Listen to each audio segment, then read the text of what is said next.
You see him on the screen. That's Matt Lasser. He's covering the portal. He's covering recruiting. He's covering a lot of things for Warchant.com. We always appreciate it. I know you were over there today.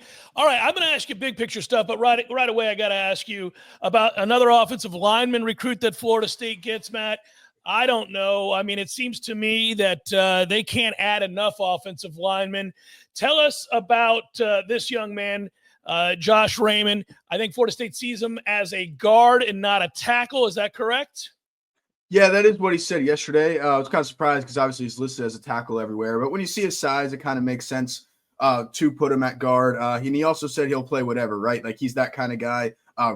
The vibe that you got off of him is just really good, smart kid. Obviously, he's from Florida. He even said when he went into the portal, he didn't want people to know he was going in the portal. He wanted it to be pretty silent. He was like, I don't know how everyone found out. Well, there's a portal with everyone's name on it. All the coaches saw you enter and they tell everyone. That's how everyone found out. But it was always between UCF and FSU for him, which makes sense because, I mean, UCF, it would make sense why FSU would beat that out because obviously you have half of UCF's former staff. Yeah, quick question. So Lake Mary is where he's from, right? He was recruited by USF. He was recruited by UCF. He was recruited by Vanderbilt. He's recruited by a couple of other schools. What leads to Vanderbilt and then why the change of heart now? I know he didn't play last year. They had a veteran-laden offensive lineman. One of those offensive linemen is at Florida State currently. He was sort of his underling, if you will, last year. He made reference to that, I heard. What was it just about being homesick? What's the sense you get about why he left Vanderbilt and is now here in Tallahassee?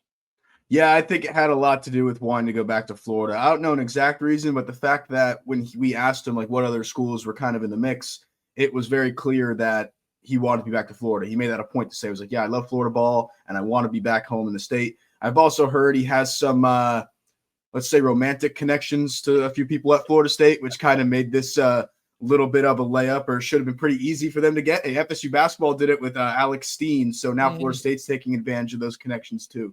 So it's homesick, girlfriend. There's a lot of really reasons that made Florida State the reason to be, or the place to be for him. And again, like you said, Gunnar Hansen. Gunnar Hansen was what he said, like a leader to him, obviously a brother to him, but a guy who took him under his wing. They'll be playing different positions here now, but still, that's good to have that familiar face already for you in the locker room. You know, I think it's interesting. He talked about, and I like a kid that has confidence. He talked about he says, I'll probably be a guard here. That's what you're alluding to. Yeah. Well, he cited the fact that he's got good feet. He's mobile. He likes to get out in space. It's okay if they want him to pull. Was that the MO on him that you heard coming out of high school? I know that Florida State would have liked him then too. I mean, obviously, we're now getting second chances with the guys. The beauty of the portal is that if you miss on a guy, which includes perhaps a safety that is visiting that left Florida and went to USC, you get a second bite at the apple in the portal in this era of unlimited transfers. Was that the MO on him? Was basically that he had that he's an athletic offensive lineman? Yeah, definitely, for sure. And also with the getting second chances in the portal, something I've been realizing with this is, and I've heard you guys talk about, I don't remember if it was on Headlines or JCS, but it's a lot of making up for not having great high school recruiting. And what I was thinking about it with is a lot of these, look at this offensive line class from the 2025 class just alone. A lot of them are really Atkins recruits, right? The only guy that's really Herb Hands is Chasten Brown because he was committed to him at UCF and then came over. So you got a guy like Matthews, who committed yesterday, who now that's basically a 2025 pickup. He was only at Rutgers for a semester.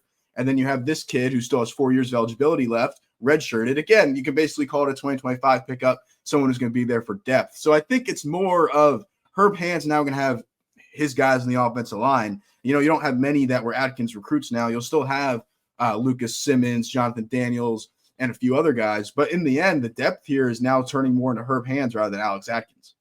Matt, do you get a feeling as to a number, a total number?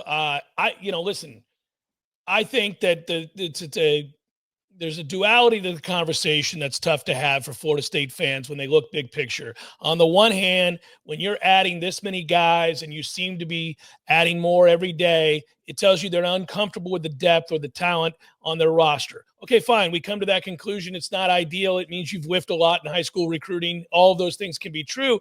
It doesn't mean you don't have needs. Doesn't mean you ought not go out and get more depth. So they're doing that now. Do you have a sense from being over there covering this on a daily basis about a total number, or is it about how many yeses they can get? Yeah, I don't really think there's a total number, especially with, I mean, you guys saw Mike Norvell speak yesterday at the press conference. No one really knows what the number is right now with the House settlement being up in the air, if that even exists anymore, in my opinion, because who knows whenever that's happening. But you don't really have the 105 number that everyone was planning for. If that was actually the number, you're probably looking at only one or two left, but clearly that's not the case. You know, you got 3 guys arriving on campus just today.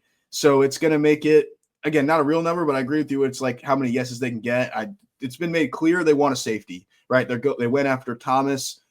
They were in it for a little bit for that Houston safety, Halsey, and then you have the safety on campus now from USC.